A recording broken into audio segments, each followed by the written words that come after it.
Kita mulai. Bismillahirrahmanirrahim. Assalamualaikum warahmatullahi wabarakatuh. Alhamdulillah wassalatu wassalamu ala Rasulillah wa ala alihi wa sahbihi wa mawalah wa la hawla wa la quwata illa billahi wa ba'du. Alhamdulillah, di malam hari ini sesuai dengan agenda kita akan mengadakan kajian rutin setiap malam Jumat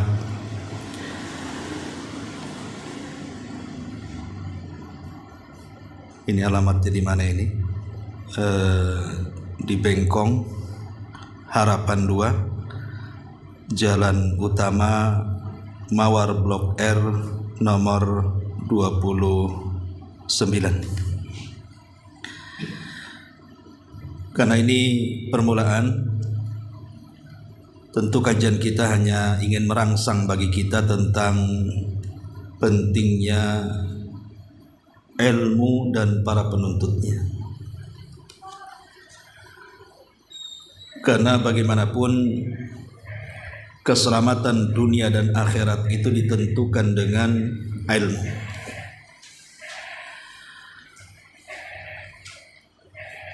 Ada beberapa poin yang kita akan jelaskan tentang keutamaan ilmu dan para penuntutnya ini. Pertama, ketika Allah Subhanahu wa taala menciptakan kita dan Allah keluarkan kita dari perut ibu-ibu kita, Allah sudah memasang alat-alat untuk menuntut ilmu. Di antaranya Allah jadikan pendengaran, penglihatan, bahkan hati dan pikiran itu semua adalah alat-alat ilmu. Artinya sejak kita lahir memang Allah Subhanahu wa taala menciptakan kita itu untuk menuntut ilmu. Makanya Allah pasang alat-alat itu. Dan ini dijelaskan dalam surah An-Nahl ayat 78. Wallahu akhrajakum min butuni ummahatikum la ta'lamuna syai'an. Wa ja'ala lakumus sam'a wal absara wal af'idata la'allakum tashkurun. Allah lah yang mengeluarkan kalian dari perut ibu-ibu kalian.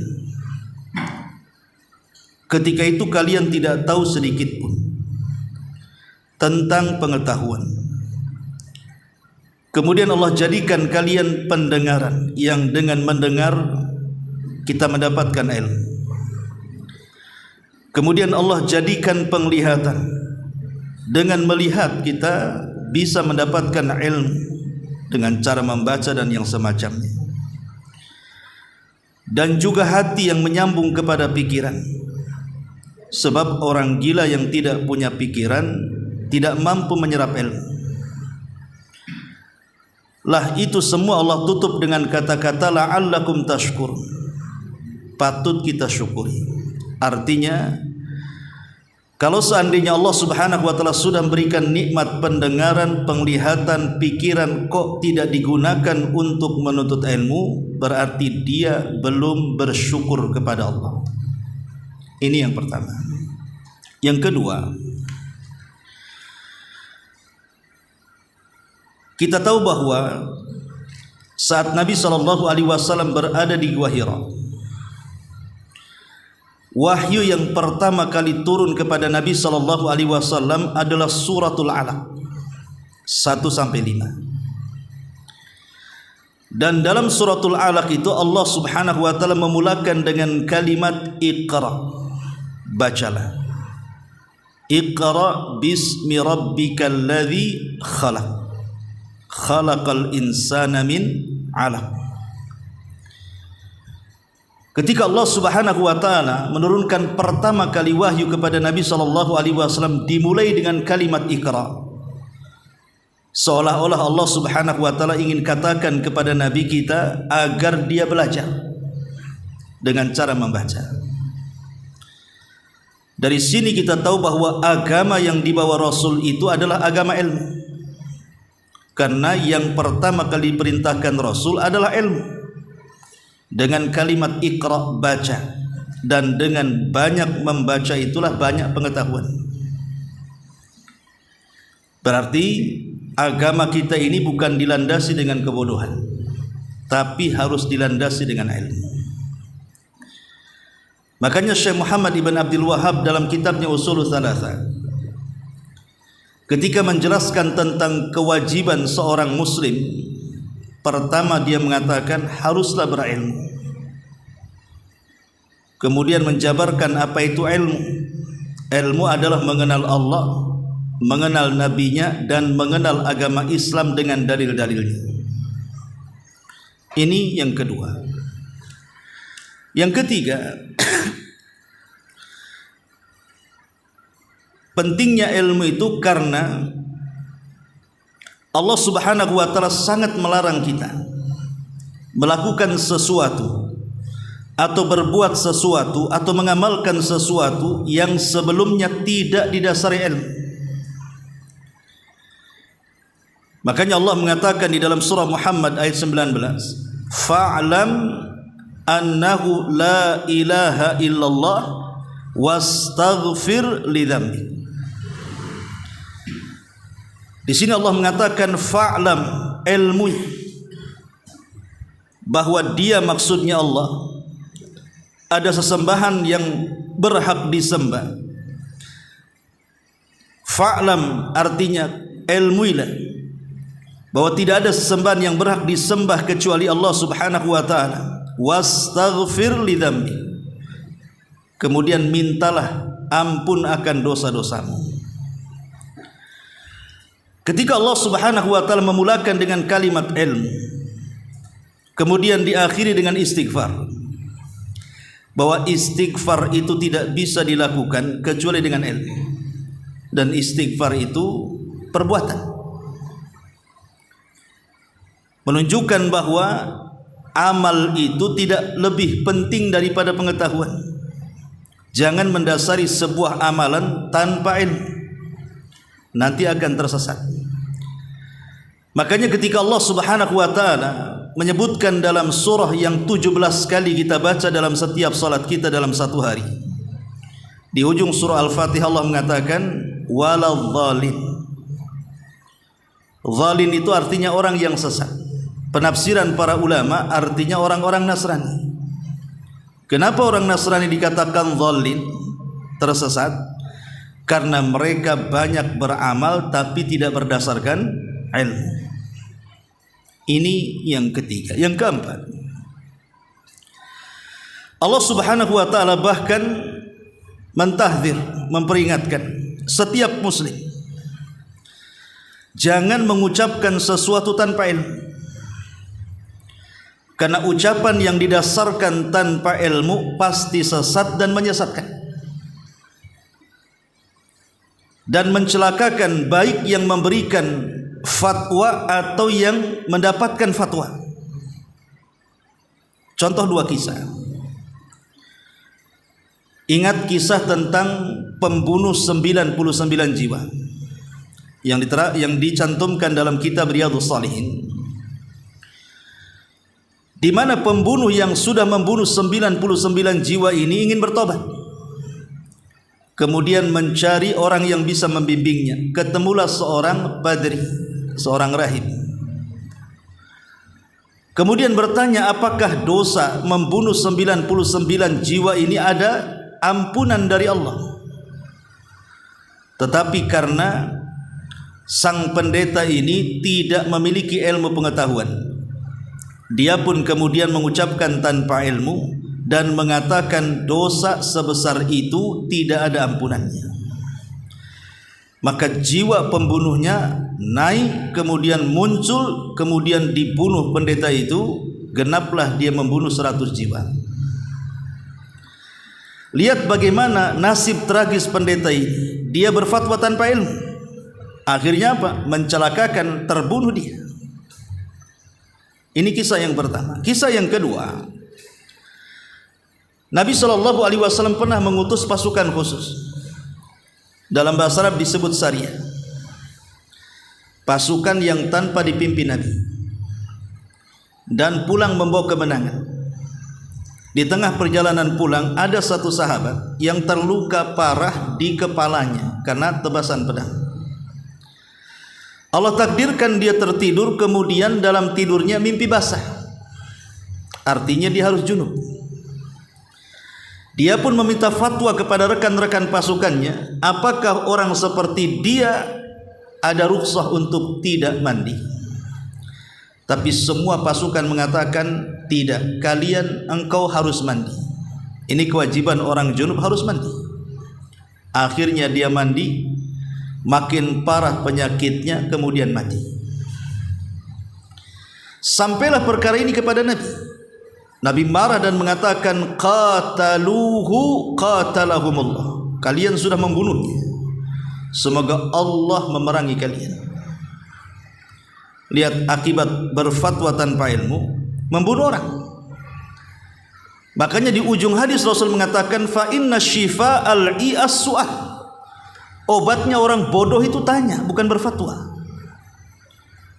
Lihat bagaimana pertama kisah sang pendeta yang memberi fatwa akhirnya mati, dibunuh. Yang kedua yang diberi fatwa akhirnya mati.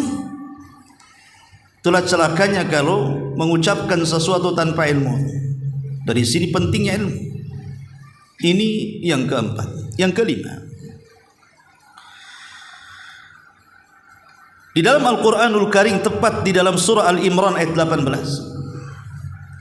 bagaimana Allah Subhanahu wa ta'ala menjelaskan kedudukan ulama yang luar biasa.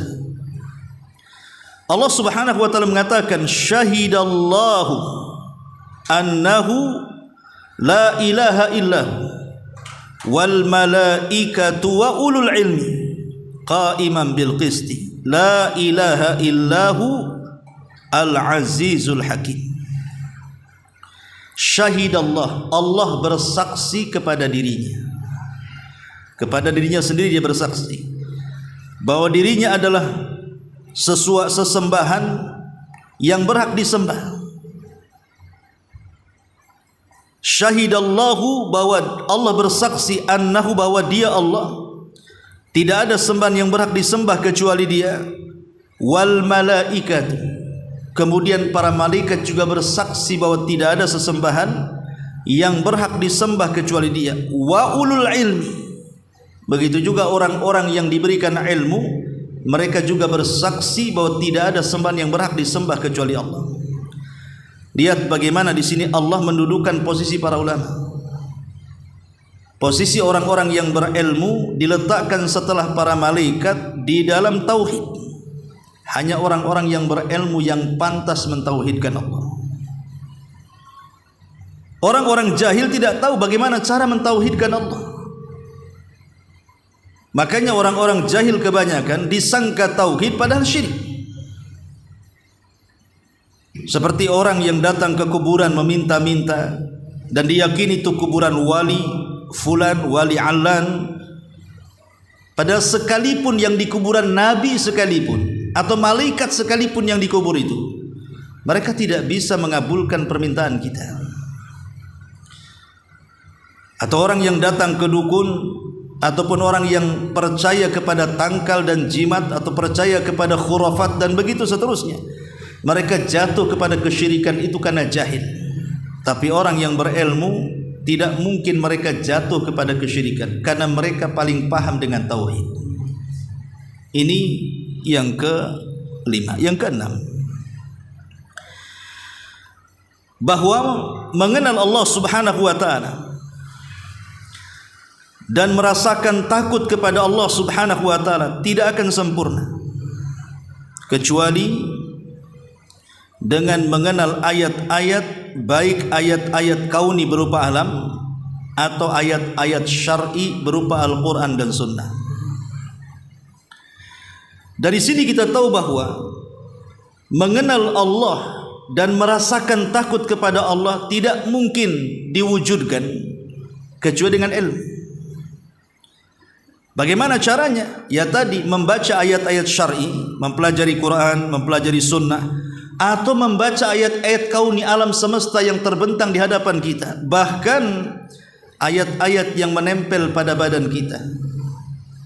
Bagaimana Allah Subhanahu wa ta'ala memberikan mata sehingga kita bisa memandang, telinga bisa mendengar, hati berpikir, kaki bisa melangkah, dan begitu seterusnya. Itu semua kuasa siapa kalau bukan Allah Subhanahu wa ta'ala?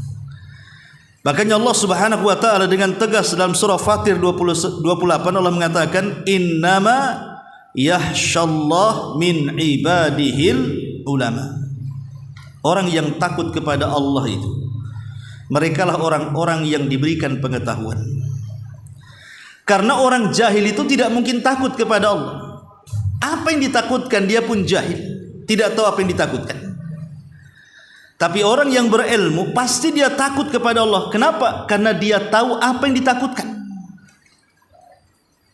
Itulah kenapa orang yang berilmu itu orang yang paling takut dengan Allah Subhanahu wa ta'ala, karena dia tahu apa yang ditakutkan dari Allah Subhanahu wa ta'ala, dari azabnya, dari nerakanya, dan begitu seterusnya. Tapi orang jahil, lihat di masyarakat, orang yang tidak salat kan banyak, orang yang bermaksiat banyak, sudah tidak salat, maksiat lagi, judi, mabuk, zina, macam-macam dilakukannya. Kenapa mereka bisa terjerumus kepada perbuatan maksiat, bahkan berani meninggalkan yang wajib? Karena mereka jahil. Kalau mereka punya pengetahuan sedikit saja tentang azab Allah, bahwa orang yang meninggalkan salat itu bisa kafir, kalau kafir bisa masuk neraka, kalau masuk neraka dikekalkan di dalamnya, pasti dia akan takut. Tak mungkin dia meninggalkan salat. Begitu juga maksiat-maksiat yang lain, kalau dia tahu akibat berzina, akibat berjudi, akibat menggibah, dan begitu seterusnya, tidak mungkin dia terjerumus kepada maksiat kalau dia tahu bahwa di balik itu ada azab. Tapi karena mereka jahil, ya mereka terus saja lempeng dengan maksiatnya. Ini yang ke-6. Yang ke-7, pentingnya ilmu ini, sampai-sampai Allah Subhanahu wa ta'ala memuliakan para penuntut ilmu. Jadi orang-orang yang datang menuntut ilmu dan hadir di majelis ilmu itu diangkat derajatnya oleh Allah Subhanahu wa ta'ala. Jadi Allah sendiri yang mengangkat.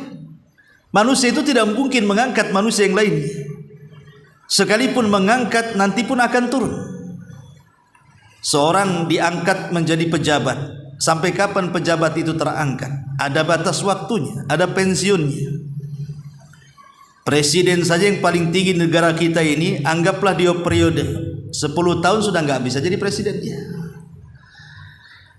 Tetapi kalau Allah Subhanahu wa ta'ala yang mengangkatnya, tidak mungkin ada yang menjatuhkannya. Tapi Allah kalau sudah menjatuhkannya, tidak mungkin ada yang mengangkatnya. Kalau manusia menjatuhkan, diangkat orang. Kalau manusia mengangkat orang, dijatuhkan orang. Tidak akan stabil. Lain kalau Allah Subhanahu wa ta'ala mengangkat. Dan Allah katakan dalam Al-Quran, tepat pada surah Al-Mujadilah ayat 11, yarfa'illahu alladhina amanu minkum walladhina utul ilma darajat. Dan Allah Subhanahu wa ta'ala mengangkat derajat orang-orang yang beriman di antara kalian dan derajat orang-orang yang menuntut ilmu di antara kalian.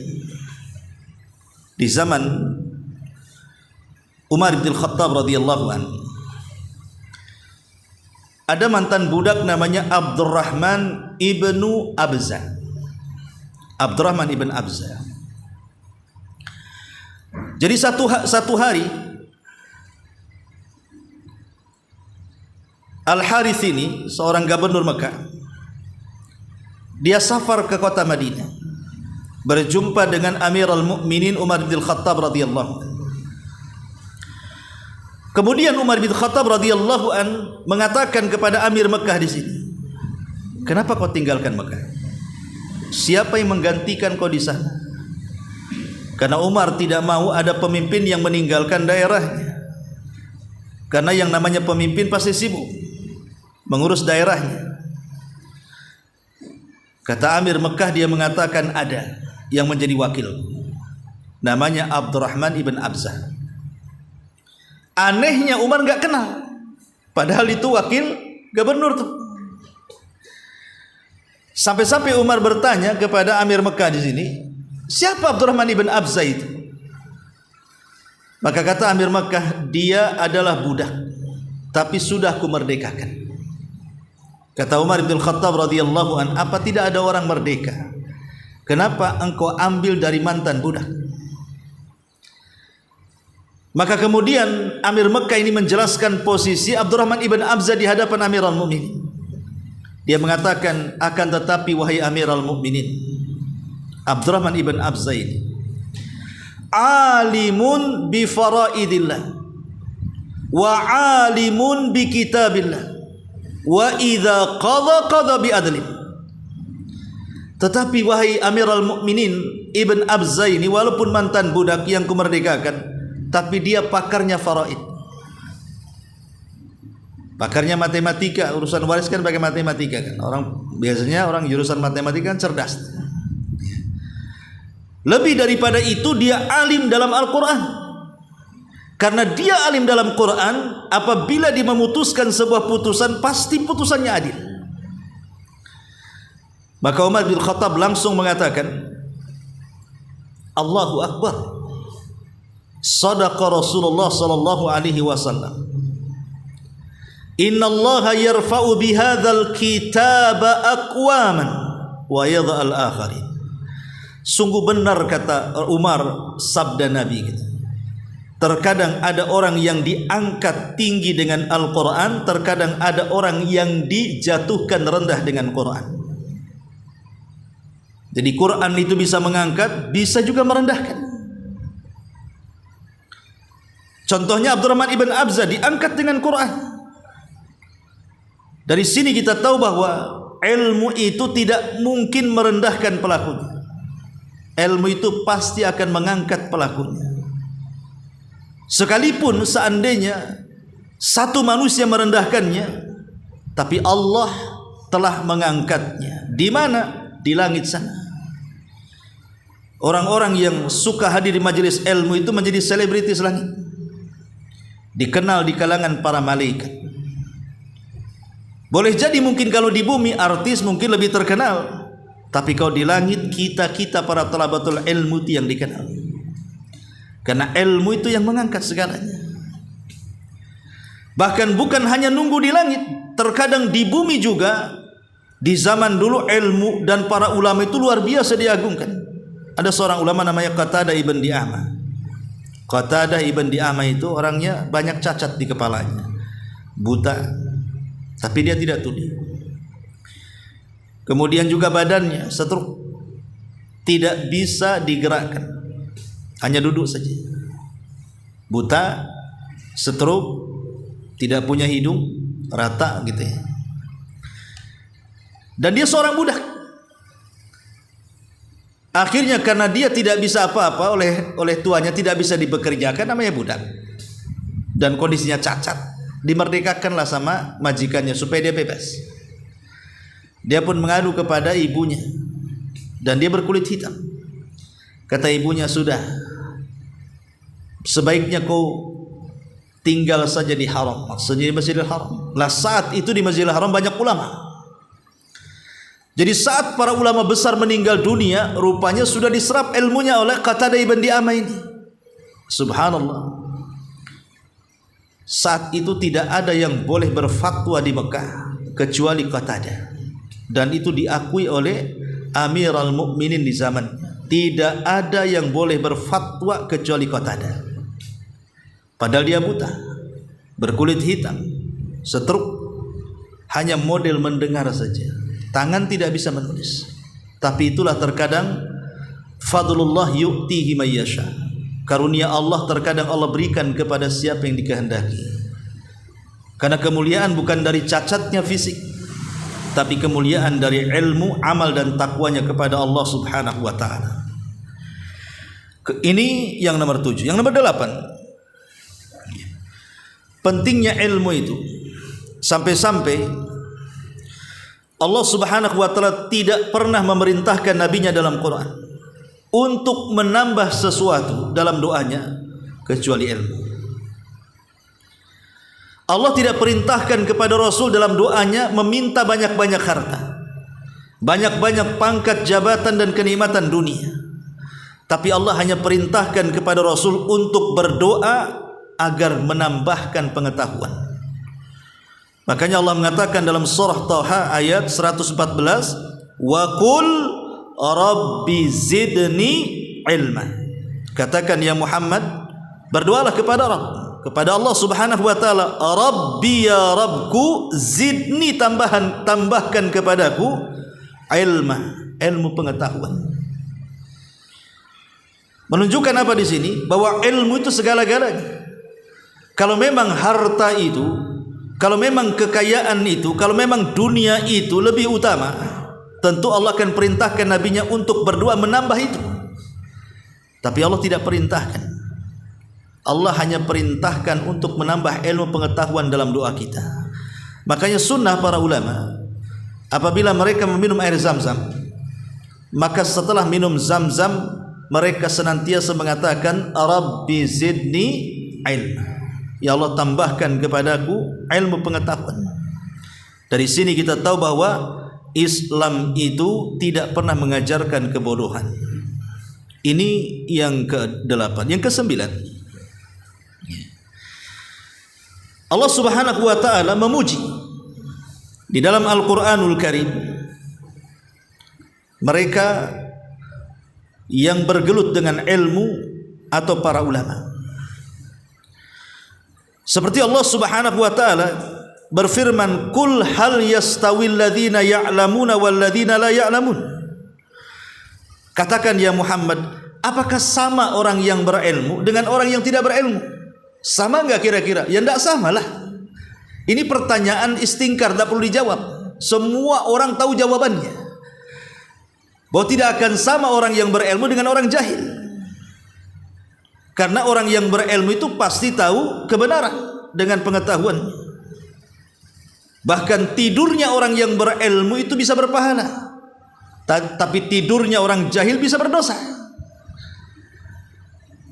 Contoh umpamanya, tidurnya orang yang berilmu berpahala. Orang yang berilmu tahu kalau sebelum tidur dia berwudu, kemudian membaca doa, kemudian dia tidur, maka akan turun para malaikat di samping kiri kanan orang yang tidur itu. Setiap dia berguling ke arah kanan, malaikat sebelah kanan mengatakan Allahumma gfir lahu, Allahumma arhamhu, ya Allah ampuni dia, ya Allah rahmati dia. Berguling ke kiri juga sama, didoakan seperti itu sampai dia terbangun.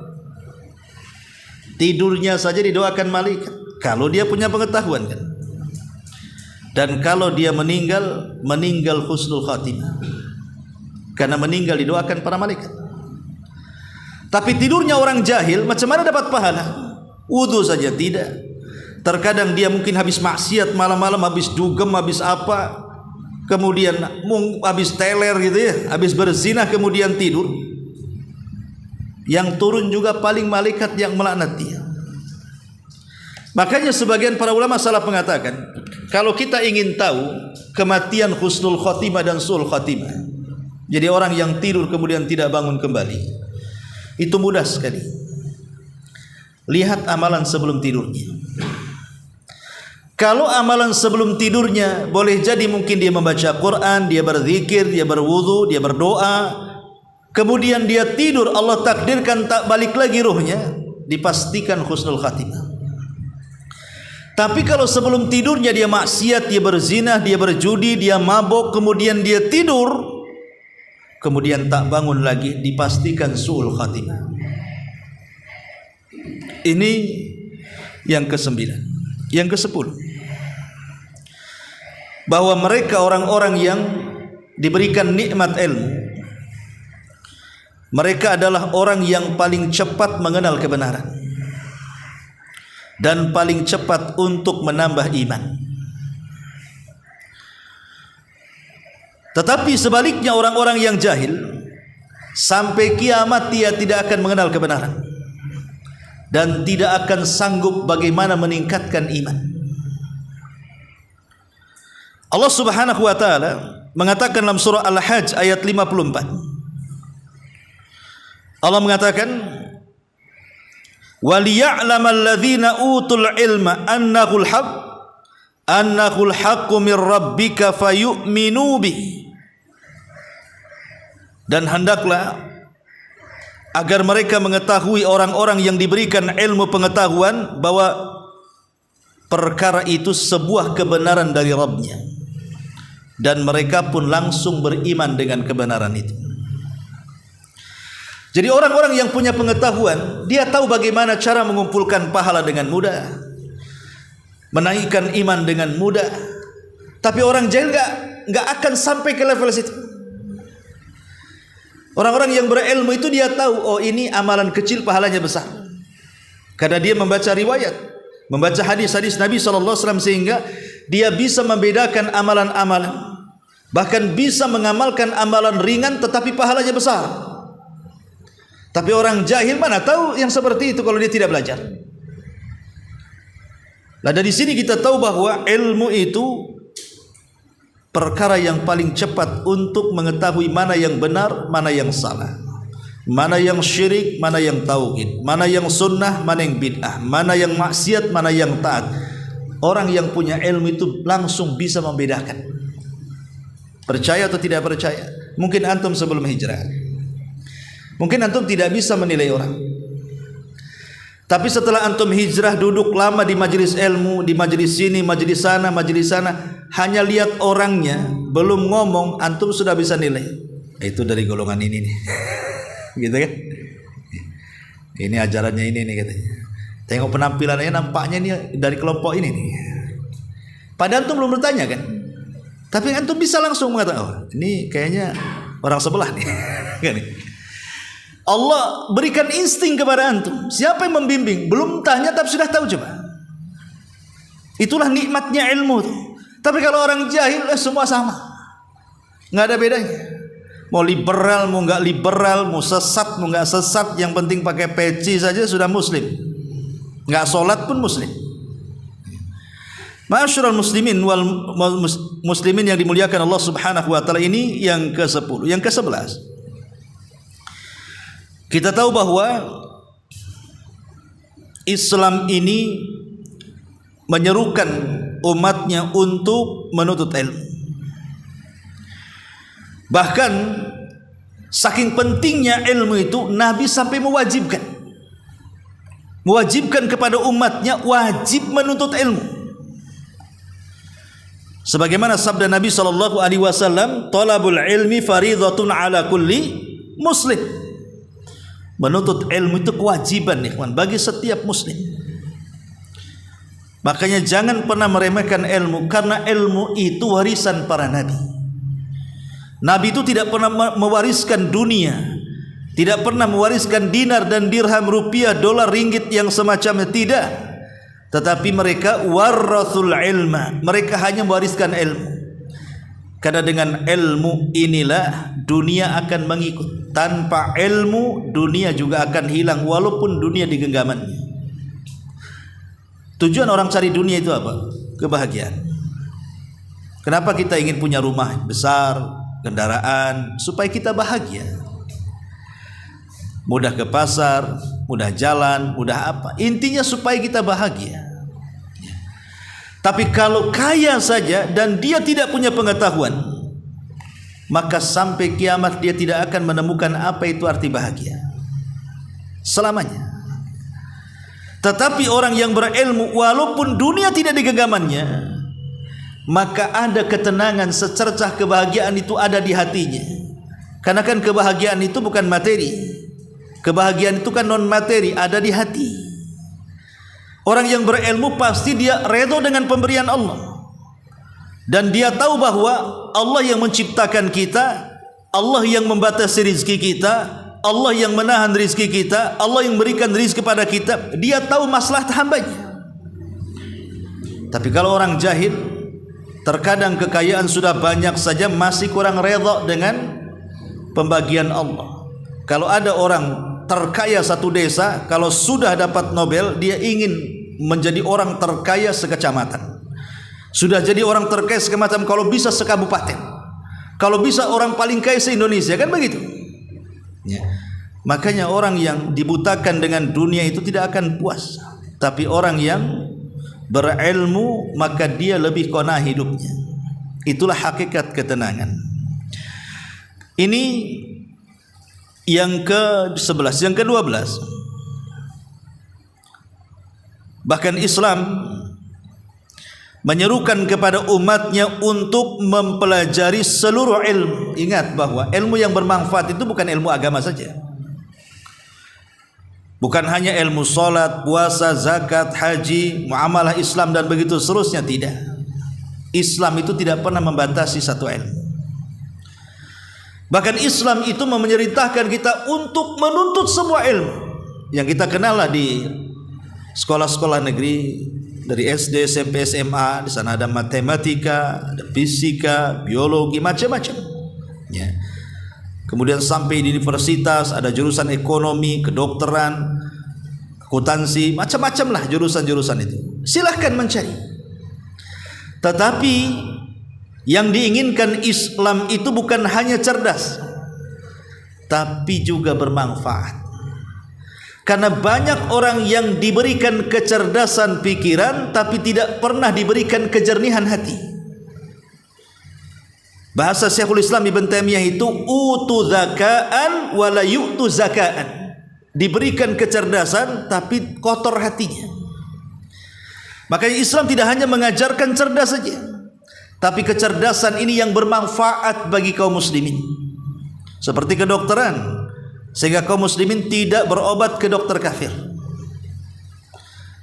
Ekonomi, supaya kita ada pakar-pakar ekonomi Islam, tidak bergantung kepada barat umpamanya. Dan itu juga masuk pada ilmu yang bermanfaat. Walaupun tentunya ilmu agama jauh lebih unggul dibandingkan ilmu dunia, tapi setiap ilmu yang bermanfaat itu akan berpahala bagi pemiliknya. Itulah yang dikatakan oleh Nabi SAW, idza mata ibnu Adam inqata amaluhu illa min thalathin, sadaqatin jariyah au ilmin yuntafa'u bihi, atau ilmu yang bermanfaat. Ilmu apa saja yang penting bermanfaat. Itu Islam sangat menekankannya, menunjukkan bahwa Islam itu cinta dengan ilmu. Ini yang ke-12, yang ke-12. Yang ke-13. Ma'asyiral muslimin yang dimuliakan Allah Subhanahu wa taala. Bahwa orang yang menuntut ilmu dengan berjalan kaki, dengan berkendaraan, baik dengan sepeda motor atau dengan mobil, pokoknya dia berjalan mencari. Pada majelis-majelis ilmu antum datang, hakikatnya antum sedang memudahkan langkah masuk surga. Karena jalan itu kan ada yang jalan sulit, ada yang jalan senang gitu ya. Ada yang jauh, ada yang pintas. Saya mencari alamat ke sini putar-putar sampai nyasar tadi kemana tadi. Rupanya beloknya salah, tapi di Google Mapnya perasaan tepat gitu, udah belok, rupanya keluar lagi dari situ. Itu kenapa? Mencari alamat saja kalau bodoh putar-putar kan. Yang harusnya 5 menit jadi setengah jam tuh, yang harusnya setengah jam jadi 1 jam. Karena tidak punya pengetahuan masalahnya. Itu cari alamat tuh. Tapi orang yang punya pengetahuan cari alamat, tahu mana jalan tikus, mana jalan kucing, jalan apa kan, itu tahu dia. Ya. Lah kalau ilmu dunia saja, dulu belum ada Google Map, setengah mati cari alamat. Saya ada Google Map kan ilmu pengetahuan, berkembang, akhirnya mudah. Lah kalau ilmu dunia saja seperti itu, ilmu agama juga sama. Kalau kita ingin mendapatkan jalan pintas dan pantas hanya dengan ilmu, kalau ingin cepat masuk surga, selain ilmu akan sulit masuk surga. Macam mana orang jahil akan masuk surga? Jalannya dia nggak tahu. Tapi orang yang berilmu sudah tahu jalannya. Oh, yang ini nih, ini Anda amalan nih. Kalau saya kerjakan nih, pahalanya sekian. Makanya para sahabat sering datang kepada Rasul, amalan apa yang bisa memasukkan aku ke surga? Maka Rasul mengatakan 1, 2, 3, 1, 2, 3, dan begitu seterusnya. Dan itu dijelaskan di dalam Al-Quran, dalam hadis Nabi SAW, man salaka tariqan yaltamisu fihi ilman sahhalallahu bihi tariqan ilal jannah. Siapapun yang melangkahkan kaki, artinya belajar itu harus melangkahkan kaki. Ilmu itu didatangi, bukan datang sendiri. Ilmu itu dipelajari, bukan menghayal dan melamun. Bukan antum bakar satu kitab kemudian abunya antum jadi kopi gitu ya, antum minum tahu-tahu cerdas, ilmu laduni ya. Ilmu itu dipelajari, dan itu dengan cara rihlah. Kalau dulu para ulama itu rihlah keliling dunia. Bahkan Imam Ahmad itu sampai dikatakan tafa Ahmad marrataini hatta jama'al musnad. Imam Ahmad itu loh sampai keliling dunia 2 kali, sampai dia sanggup mengumpulkan satu kitab hadis namanya Musnad Imam Ahmad. Kitab yang paling tebal yang mencatat tentang hadis Nabi. Berpuluh-puluh tahun dia mengumpulkannya, sampai keliling dunia 2 kali. Kadang-kadang kita ini bukan keliling dunia, keliling komplek, nggak mau datang juga, padahal sudah dimudahkan ya. Karena sekali lagi memang ini kembali kepada taufik, ikhwan. Antum melangkahkan kaki itu karena taufik sebenarnya. Kalau antum tidak diberikan taufik oleh Allah, nggak mungkin antum melangkahkan kaki. Walaupun antum ada waktu, walaupun antum sehat, kalau tidak dapat taufik nggak mungkin hadir di sini. Jadi semua karena taufik dari Allah Subhanahu wa taala. Masyarul muslimin yang dimuliakan Allah Azza wa Jalla. Kemudian yang nomor 15, yang ke-14, bahwa di antara cabang ilmu yang paling penting kalau bagi para pemula gitu ya, maka Al-Quran itu adalah sumber daripada ilmu. Pelajari Al-Quran ya, mulai dari membacanya dengan tajwid tahsinnya lah kan begitu. Kemudian setelah dapat mulai mempelajari terjemahannya, kemudian mulai juga berkembang kepada tafsirnya gitu ya. Baru kemudian berusaha mengamalkan sedikit demi sedikit. Nabi SAW mengatakan khairukum, sebaik-baik kalian, man ta'allamal qur'ana wa 'allama, orang yang belajar Quran dan mempelajarinya. Termasuk juga sunnah, karena dua-duanya wahyu dari Allah Subhanahu wa ta'ala. Kemudian yang nomor 15, pentingnya ilmu itu, wala khaira fi ilmin, dan tidak ada kebaikan bagi para penuntut ilmu kalau seandainya ilmu yang sudah didapat itu tidak diamalkan. Dan kita tahu bahwa amal itu didasari dengan ilmu. Allah Subhanahu wa taala ancam dalam Quran, ya ayyuhalladzina amanu lima taquluna ma la taf'alun. Wahai orang-orang yang beriman, kenapa engkau mengucapkan sesuatu yang kalian tidak mengamalkannya? Kabura maqtan 'indallah an taqulu ma la ta'lamun. An taqulu ma la taf'alun. Maka sangat besar kemarahan Allah Subhanahu wa taala ketika engkau berbicara dan tidak memiliki ketika Anda berbicara dan tidak mengamalkannya. Artinya bahwa dasar amal itu ilmu. Tapi orang yang berilmu kalau tidak beramal pun tetap saja tidak manfaat ilmunya. Kemudian yang nomor 16, kita tahu bahwa hajatnya manusia kepada ulama itu lebih besar dibandingkan hajatnya manusia kepada orang kaya. Ingat, hajatnya manusia kepada ulama itu lebih besar dibandingkan hajatnya manusia kepada orang-orang yang memegang dunia. Kenapa? Karena dalam kehidupan kita saja ikhwan, antum makan sehari berapa kali? Paling full 4-5 kali itu udah kekenyangan. Umumnya 3 kali, pagi, siang, sore, atau pagi, siang, malam. Artinya dengan 3 piring nasi dari pagi, siang, kemudian malam, itu sudah mencukupi badan kita. Tapi hajatnya kita kepada ilmu itu bukan sehari 3 kali, tapi sepanjang ataupun sejumlah nafas yang kita keluarkan itu berhajat dengan ilmu. Coba bayangkan mulai dari tidur sampai bangun sampai tidur lagi, itu semua harus ada ilmunya, ikhwan. Sebelum tidur ada doa. Kemudian tidur, Allah takdirkan mimpi buruk, ada doanya lagi, suruh ta'awud kan begitu. Kalau dia mimpi baik, kemudian suruh diceritakan. Nanti bangun tidur, mungkin jam 1/3 malam akhir, di situ ada tahajud. Ada qiyamul lail. Qiyamul lail itu lebih umum dibandingkan tahajud. Qiyamul lail itu mencakup wudu, zikir, baca Quran, tahajud, doa. Itu namanya qiyamul lail.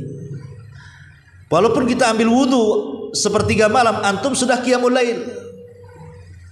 Atau antum berdoa saja, antum sudah qiyamul lail. Atau antum baca Quran saja sudah qiyamul lail. Atau tahajud saja qiyamul lail. Atau baca Quran saja qiyamul lail gitu. Nanti menunggu sebelum subuh ada 2 rakaat sunnah. Kemudian nanti sholat subuh. Nanti habis subuh itu ada lagi doa-doa zikir pagi. Kemudian nanti ada duhanya lagi kan begitu. Kemudian keluar rumah ada doanya, berpakaian pun ada adabnya. Ketika bangun ada yang punya keluarga ada hak kepada pasangannya. Kalau dia orang tua ada hak kepada anaknya. Semua butuh ilmu, ikhwan. Muamalah dengan orang jualan, apa semua ada ilmunya dalam Islam. Lihat bagaimana orang-orang yang, contoh saja orang-orang yang berdagang, ketika mereka tidak didasari dengan ilmu, apa yang terjadi? Jatuh kepada riba, jatuh kepada zalim, jatuh kepada curang, mengurang-urang takaran, timbangan, meteran, jatuh kepada penipuan, karena tidak didasari ilmu masalahnya. Jadi hajatnya kita kepada ilmu itu sejumlah nafas yang dikeluarkan, dan itu dikatakan Imam Ahmad bin Hanbal rahimahullahu taala, hajatun nas ilal ilmi ka'adadil anfas, kata beliau. Hajatnya manusia kepada ilmu itu sejumlah nafas yang kita keluarkan. Karena dari mulai bangun sampai tidur sampai bangun kembali itu banyak sekali ilmu yang harus kita kuasai. Ma'asyiral muslimin yang dimuliakan Allah Azza wa Jalla, dan ini pentingnya ilmu. Ini yang ke-16, yang ke-17. Bahkan saking pentingnya ilmu, orang yang mengajarkan ilmu itu hakikatnya dia sedang menabung pahala kepada orang yang sedang diajarkannya. Atau dalam ilmu bisnis itu ada istilah multi level marketing, tapi dalam Islam itu ada namanya multi level pahala. Jadi kalau antum mengajarkan satu ilmu kepada si A, si A mengamalkan ilmu kepada si B mengamalkan ilmu kepada si C, sampai kepada Z, anggaplah sudah ratusan orang dimulai dari antum. Contoh ringan saja, guru TK, TKIT umpamanya gitu. Yang mengajari dia mengaji guru TK, yang mengajari sholat guru TK. Kemudian akhirnya dasarnya sudah kuat tuh, dia bisa baca, dia bisa nulis, dia bisa sholat, bisa ini, bisa ini. Mulailah ke tingkat SD, SMP, SMA, akhirnya mondok, jadi ustadz, banyak dai-nya, banyak mad'unya yang diserukan, akhirnya banyak sadar. Maka yang dapat pahala beribu-ribu itu siapa? Ya guru TK tadi, karena dia yang meletakkan pondasi. Atau mungkin guru SD, atau mungkin guru SMP, mungkin dia yang meletakkan pondasi. Makanya sering saya nasihatkan kepada orang tua itu, kalau bisa perkara-perkara yang rutin dibaca jangan diajarkan kepada orang. Contoh namanya bacaan Al-Fatihah. Kalau bisa anak kita itu bisa membaca Fatihah, kita orang tua yang mengajarkannya. Atau gerakan-gerakan sholat, kalau bisa anak itu bisa sholat karena kita orang tua yang mengajarkannya. Kalau seandainya kita yang mengajarkan Al-Fatihah, Fatihah kan akan dibaca terus sama dia tuh. Sampai dia mati baru selesai bacanya kan. Dan dia baca 17 kali dalam sehari tuh. Itu pahalanya kemana? Balik kepada yang mengajarkan awal tadi. Jadi orang yang berilmu itu sebenarnya tidak lelah cari pahala. Dia bisa mengambil pahala orang. Dengan ilmunya dia bisa mengambil pahala orang tanpa mengurangi pahala dia. Contoh mamanya, karena dia punya ilmu, orang yang ngasih makan puasa itu, maka dia akan mendapatkan pahala orang yang berpuasa tanpa mengurangi pahala puasa dia sedikit pun. Akhirnya dia kasih makan iftar. Bayangkan, dia nyuri pahala orang, tapi tanpa mengurangi pahala dia. Itu karena kecerdasan itu.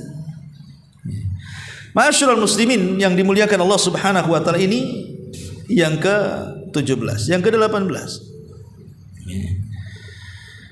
Bahwa orang-orang yang al-fiqhu fid dini min afdali khisalil khairi, bahwa orang yang cerdas dalam agama hakikatnya dia orang yang paling utama mendapatkan banyak kebaikan dari Allah. Semakin banyak ilmu, semakin banyak kebaikan yang antum dapat. Karena tidak mungkin orang yang duduk di majelis ilmu bodoh terus. Pasti satu hari antum akan cerdas juga. Itulah yang Allah Rasul katakan, man yuridillahu khairan yufaqihu fiddin. Barang siapa yang Allah kehendaki kebaikan, Allah cerdaskan agamanya. Jadi orang yang duduk di majelis ilmu itu enggak mungkin bodoh, lama-lama cerdas. Dan kalau cerdas dia akan mudah mencari kebaikan. Dengan mudah dia ngutip kebaikan itu di mana-mana. Karena kecerdasannya dia bisa membedakan mana hak mana batil. Kemudian juga yang nomor 18. 19. Bahwa ilmu ini tariqul fauzi bil jannah wa sabilun najati minan nar. Ilmu ini sebuah jalan menuju sorga dan sebuah jalan yang bisa menyelamatkan dari api neraka. Karena apapun yang mendekatkan kita ke dalam sorga itu sudah dijelaskan oleh Nabi. Apapun yang menjauhkan kita dari neraka pun sudah dijelaskan oleh Nabi. Sehingga kita hanya ngikutin jalannya saja. Dan hanya dengan ilmu kita mengetahui mana jalan ke sorga, mana jalan ke neraka. Karena dua-duanya sudah dijelaskan. Sebelum Nabi SAW meninggal, Islam ini sudah sempurna. Jadi apapun amalan yang mengantarkan kita ke sorga sudah ada ilmunya. Apapun perkara-perkara yang bisa menjerumuskan kita ke dalam neraka pun sudah dijelaskan. Ini jalannya, jangan ditempuh. Jadi sebenarnya menuju sorga dan menjauh dari neraka itu bisa diatasi dengan ilmu. Kemudian yang nomor 20, bahwa sahibul ilmi mahbubun fis sama wa mahbubun fil ardi.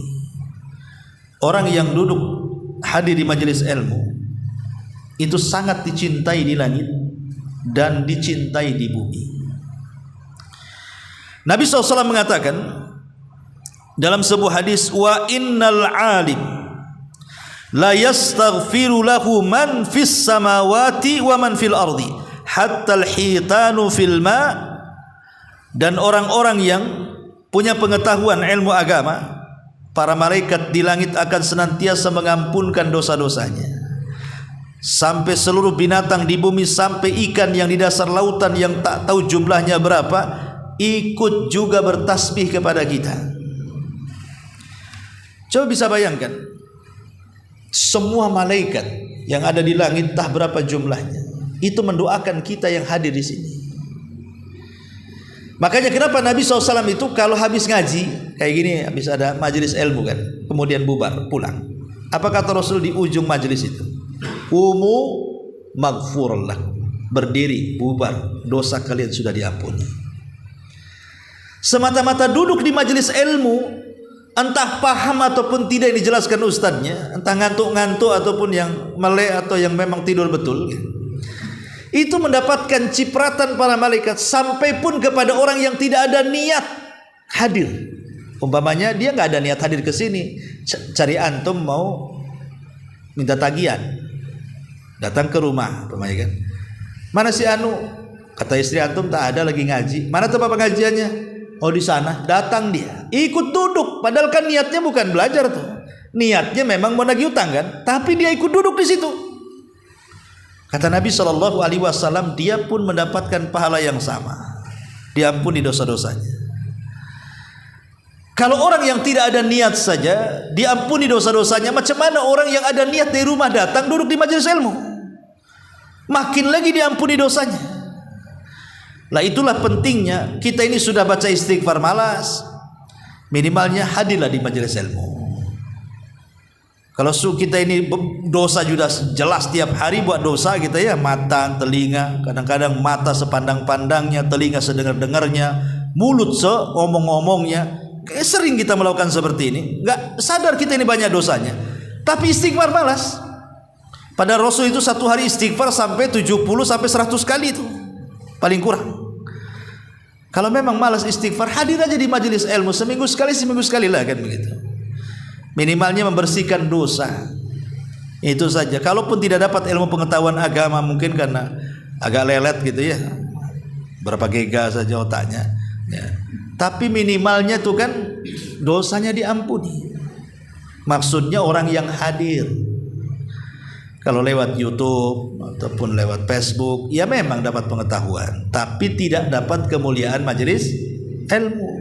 Karena orang kalau belajar lewat YouTube, lewat ini, dia kan gak ada adab, sambil tidur, sambil makan, ya kan, sambil baring, kadang-kadang buka baju. Coba antum di majelis ilmu kayak gitu, diusir sama ustadznya.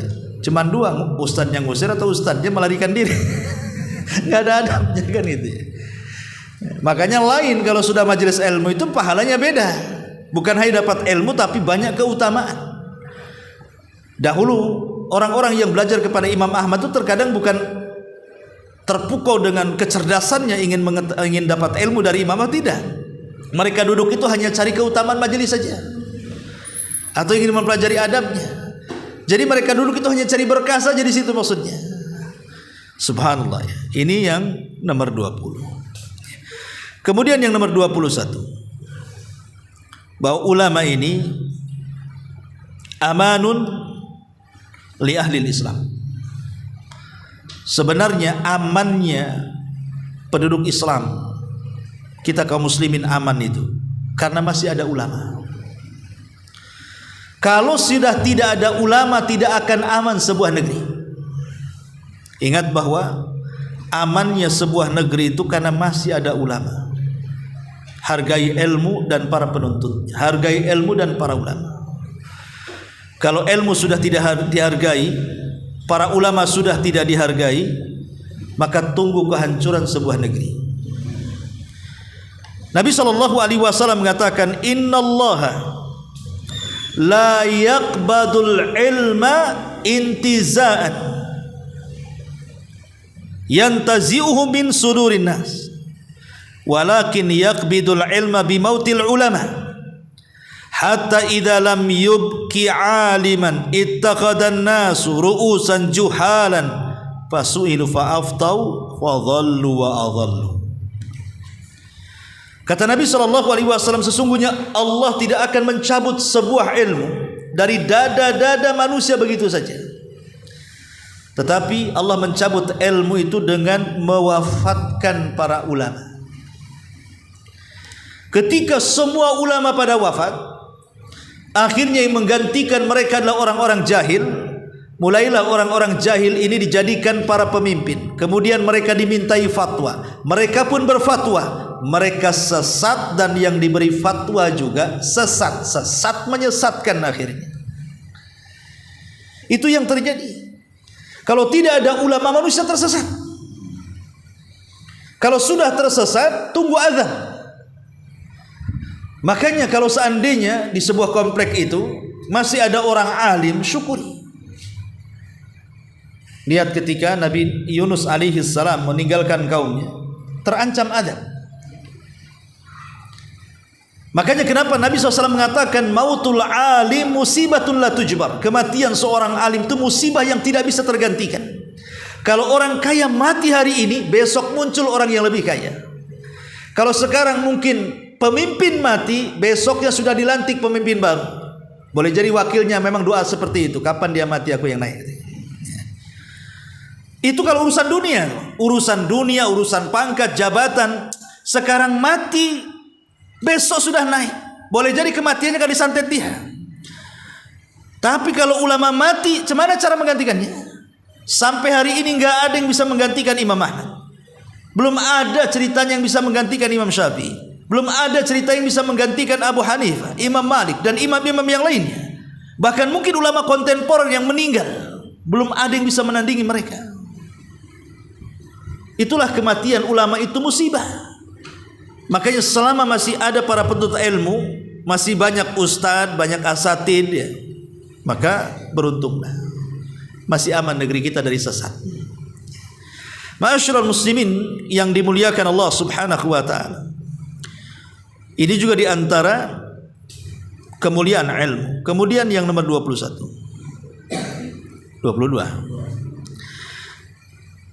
ya, karena nggak ada nomornya.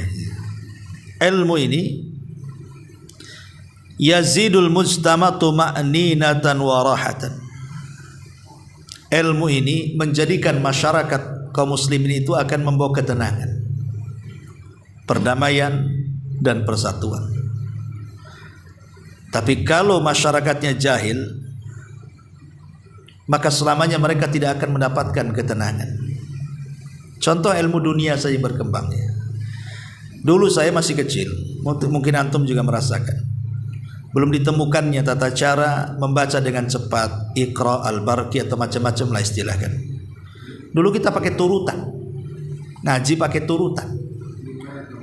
2 tahun 3 tahun itu belum bisa lancar baca Quran, asik kena pentung kiainya. Kadang-kadang salah 5 kali direndam di kolam.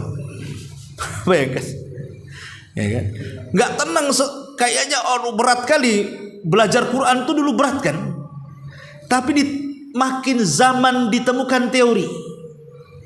Ada Iqra, ada Al-Barqi, kan? Bahkan ada yang 24 jam sudah bisa meraba Quran. Itu kan tenang jadinya kan, nggak menyita waktu banyak kan. Lah itulah ilmu, semakin berkembangnya ilmu itu semakin dimudahkan semuanya. Dulu kalau antum ke pasar jalan kaki, kalau di desa jalan pakai dokar ya, pakai mobil angkot, pakai apa, berkilo-kilo kadang jalan kaki. Sekarang pasarnya antum undang ke rumah, tinggal COD saja. Allah mudahkan kan, tenang, antum tidak capek kan itu. Jadi semakin berkembang ilmu pengetahuan itu semakin memudahkan. Dan ketika memudahkan semakin tenang kita. Itu ilmu dunia tuh. Macam mana pula ilmu agama? Ma'asyiral muslimin wal muslimin yang dimuliakan Allah Subhanahu wa taala. Kemudian juga ulama ini, mereka atau orang-orang yang berilmu ini dijelaskan yaqdi ala katsirin minal umur allati ta'iq taqaddumul mujtama. Ilmu pengetahuan ini, mau dunia mau agama, itu bisa menyelesaikan banyak masalah. Kalau orang punya ilmu itu, masalah apapun bisa ditangani, ikhwan. Coba orang-orang jahil, karena mereka tidak punya pengetahuan, kadang-kadang sumpek nih, mau apa nih, ngerjain apa nih, gimana solusinya, gimana cara ngurainya, bingung. Ya. Tapi orang yang punya pengetahuan mudah saja penyelesaiannya, ada saja idenya, ada saja pengetahuannya. Oh, begini caranya, begitu caranya. Dalam dunia saja seperti itu. Makanya kenapa kok banyak sekali seminar-seminar, sekian langkah bisa merubah ekonomi, sekian langkah bisa mendapatkan uang sekian, kan ada seminar-seminar seperti itu kan. Dan mereka jual dapat uang kan. Apalagi ada sudah grandmaster gitu ya. Contoh orang-orang yang tukang-tukang bekam gitu kan. Mungkin awalnya lama-lama jadi pelatih bekam. Lebih banyak duitnya kan. Intinya bahwa ilmu pengetahuan ini, baik dunia ataupun agama, semakin berkembang, urusan manusia semakin mudah ditangani. Itulah pentingnya orang duduk di majelis ilmu. Dan yang terakhir, karena waktu juga, bahwa ilmu ini sangat berbeda jauh dengan dunia. Al-Imam Ibnul Qayyim rahimahullah ta'ala sampai membuat beberapa perbedaan tentang ahlul ilmi dan ahlul mal. Orang yang sibuk mencari ilmu dan orang yang sibuk mencari harta.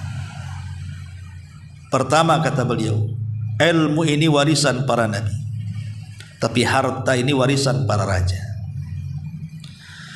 Yang kedua, ilmu ini menjaga pemiliknya, tapi harta kita yang jaga. Antum punya ilmu, siapa yang mau curi ilmu antum? Gimana caranya? Ilmu kan ada di otak kita. Tapi harta bisa aja dicuri, bisa saja dirampok, ya, dicopet gitu ya. Ilmu ini kalau diamalkan bertambah dia. Tapi kalau harta dibelanjakan makin habis dia. Ya. Ilmu ini bisa menghukumi harta, tapi harta tidak bisa menghukumi ilmu. Dunia ini ada 4 kelompok yang menghuni. Pertama, orang yang punya harta dan ilmu. Dengan ilmunya dia mampu membelanjakan harta dengan baik, karena harta yang baik itu yang megang orang baik. Harta menjadi jahat tuh karena yang pegang orang jahat. Ketika kelompok yang pertama, satu sisi dia punya ilmu, sisi lain punya harta, maka dia akan membelanjakan hartanya dengan ilmunya dan pasti akan tepat. Dan ini semulia-mulia manusia. Yang kedua, tidak punya harta tapi punya ilmu. Tapi kalau dia berangan-angan karena punya ilmu, dia pun memandang orang kaya yang haji, orang kaya yang kurban, orang kaya yang sedekah, orang kaya yang bangun masjid. Dia menghayal, ya Allah, kalau aku kaya dia, kaya, aku pun maulah bangun masjid, aku pun maulah bangun pesantren, aku pun maulah haji. Maka dengan niatnya sama pahalanya dengan kelompok pertama. Tapi ada orang yang ketiga, hartanya melimpah, boleh jadi orang yang paling kaya di dunia, tapi tidak punya ilmu. Karena tidak punya ilmu, sembarangan dia membelanjakan hartanya. Akhirnya jatuh ke maksiat, jatuh ke macam-macam maksiat. Maka ini seburuk-buruk manusia. Kenapa? Karena harta itu rahasia bejatnya orang. Betapa banyak orang miskin alim setelah kaya jadi jahat, ya. Tapi yang paling apes ini yang terakhir. Ilmu tak ada, harta pun tak ada, miskin kuadrat namanya. Tapi kalau dia kaya, bercita-citanya seperti orang ketiga. Aku kalau kayak dia mau mabok juga, aku katanya. Aku pun maulah itu, tiap malam begadang, mabok, judi dan yang semacamnya. Maka dosa yang keempat sama dengan dosa yang ketiga. Walaupun dia nggak ngapa-ngapain, cuma menghayal aja. Makanya itulah ilmu ini bisa merawat pemiliknya, harta tidak bisa. Kemudian juga ilmu ini dibutuhkan manusia, tapi tidak semua harta dibutuhkan manusia. Di dunia butuh harta, ya. Tapi untuk masuk surga itu butuh ilmu. Kemudian kata beliau, anna sahibal mal qad yusbihu ma'duman faqiran. Orang yang punya harta walaupun kaya, terkadang dia miskin. Maksudnya miskin hati. Kan kaya itu kan kaya hati, ikhwan. Betapa banyak orang kaya, rumahnya gedong, mobilnya mewah, tapi dia nggak kerasan tuh hidup di rumah megah tuh. Malah dia keluar sewa hotel lah, 1 kamar. Padahal rumahnya besar kan. Sampai saya itu diceritakan salah satu ustadz kita waktu jalan-jalan di Sekupang. Ini rumah siapa anaknya? Itu kemarin ada kejadian itu. Kenapa? Itu istrinya mau dibunuh sama suaminya. Padahal dua-duanya kerja bagus, gaji besar, mobil banyak, rumah besar. Tapi suaminya mau bunuh istrinya. Kan gak menjamin kaya ini bahagia kan? Gak menjamin. Buktinya dia dikejar-kejar mau dibunuh katanya. Apa salahnya mau dibunuh? Tapi lihat orang-orang yang mungkin ngontrak, ya nggak seberapa kehidupannya, tapi dia bahagia hidupnya. Yang membimbing, sekali lagi bahwa kunci kebahagiaan itu yang membimbing bukan harta. Harta iya bisa menyumbang kebahagiaan, tapi tidak segala-galanya. Tapi kalau ilmu, kebahagiaan yang mutlak dan segala-galanya. Itulah kata Imam Ibnul Qayyim rahimahullahu ta'ala. Ma'asyiral muslimin yang dimuliakan Allah subhanahu wa ta'ala. Baik, kemudian setelah kita menjelaskan tentang poin-poin, berapa poin tadi? 25 poin tentang pentingnya ilmu. Sedikit kita bicara tentang adab. Ilmu juga ada adabnya. Antum menuntut ilmu itu ada adab, tidak sembarang. Karena bagaimanapun sesuatu yang mulia itu dicarinya dengan cara beradab. Lalu apa saja adab menuntut ilmu itu? Secara singkat, yang pertama, an yaqsuda bi ilmihi wajhallah. Niat antum datang ke majelis ilmu ini, ingat hanya satu. Niatnya karena Allah, bukan karena selain Allah.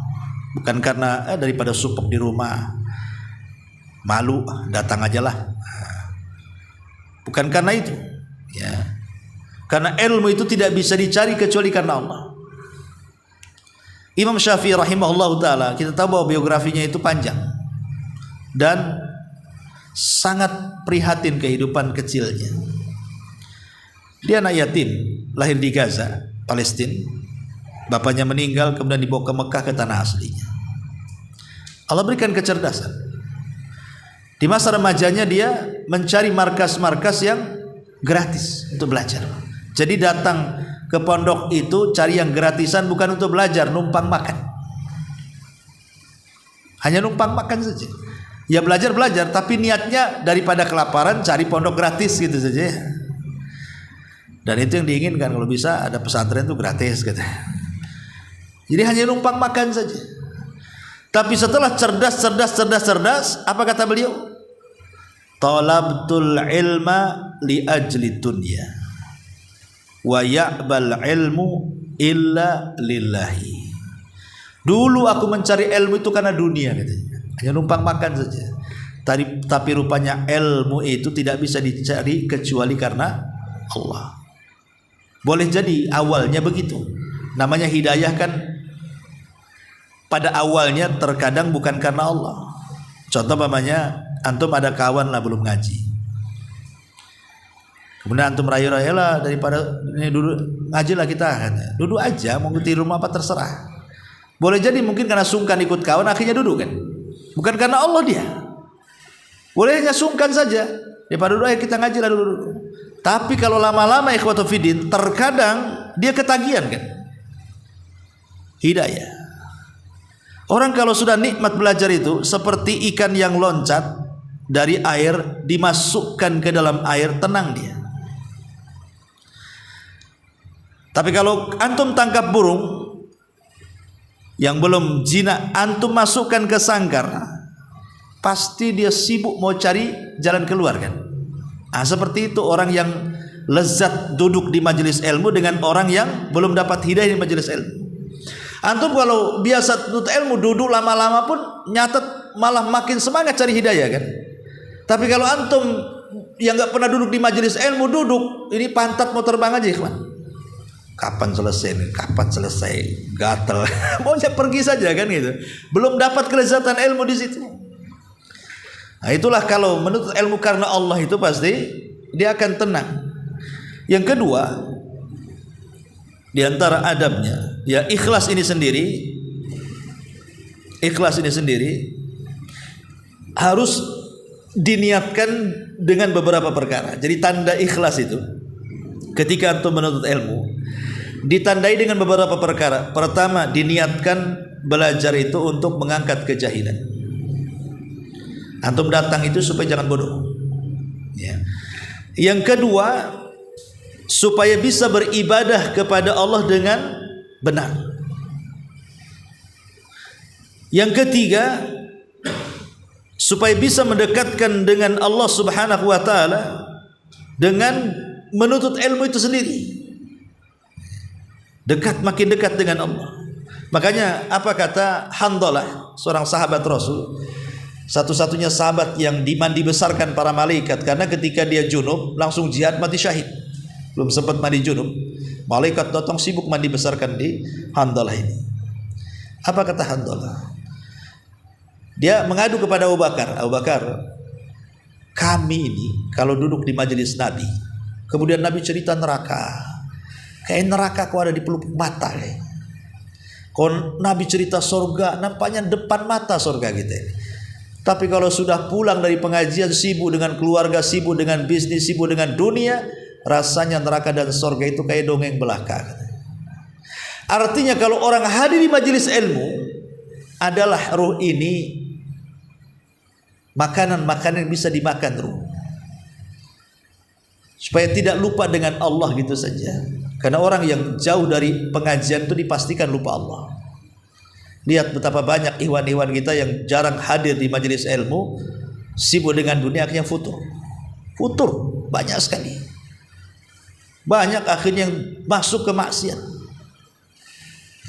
Ma'asyiral muslimin yang dimuliakan Allah Azza wa Jalla. Kemudian juga diniatkan agar semakin takut lagi kepada Allah Subhanahu wa taala.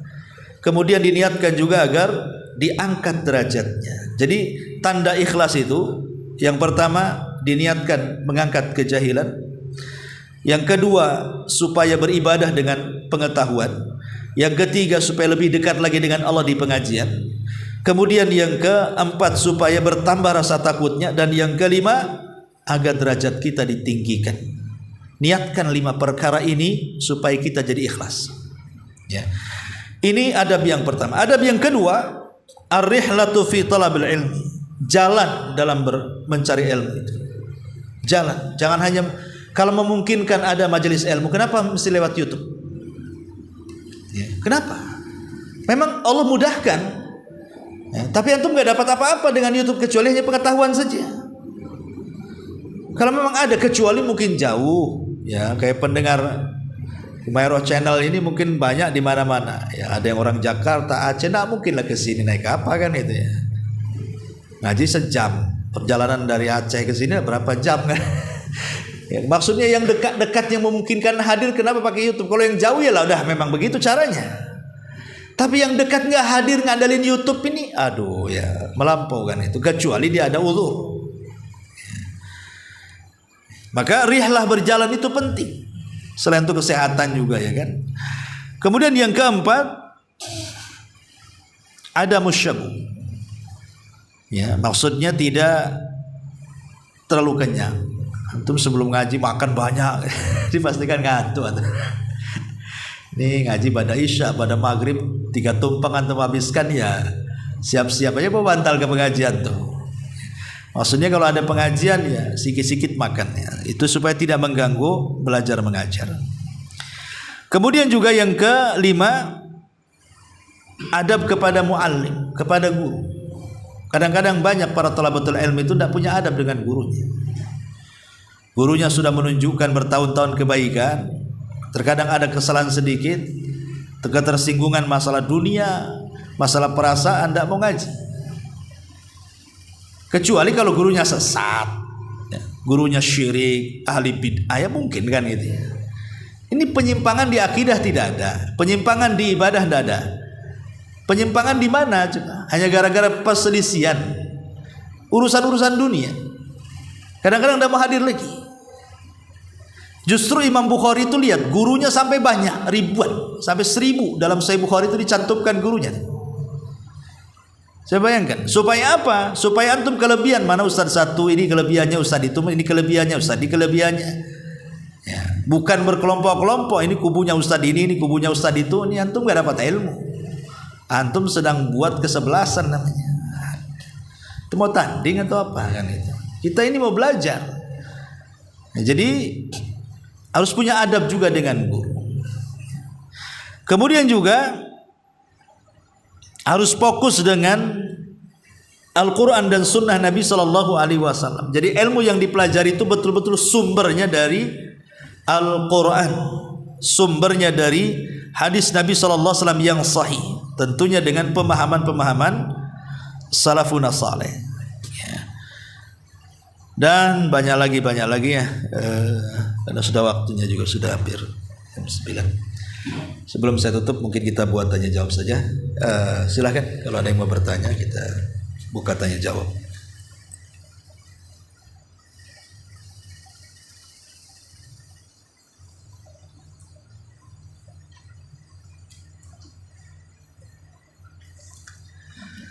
Ya, baik. Karena ini kajian perdana, saya nasihatkan ya, sebar info ke sahabat-sahabat kita kalau malam Jumat ada kajian di sini, yang mungkin punya grup-grup di WA, di Facebook, man dalla ala khairin kafa'ili. Kalau antum menyebarkan tempat-tempat pengajian, ada yang kesangkut akhirnya tahu jadwal di sini, maka antum dapat pahala. Karena tanpa sadar ada yang baca, akhirnya datang kemari, ya kan? Karena bagaimanapun kebaikan itu harus disebar. Kebaikan itu harus disebar seluas-luasnya. Jangan sempit kepada ke komunitas saja. Kalau bisa komersil kemana-mana. Ya. Wallahu a'lam, mudah-mudahan manfaatnya. Subhanallah bihamdika, asyhadu an la ilaha illa anta, astaghfiruka wa atubu ilaik. Allahu ta'ala a'lam. Assalamualaikum warahmatullahi wabarakatuh.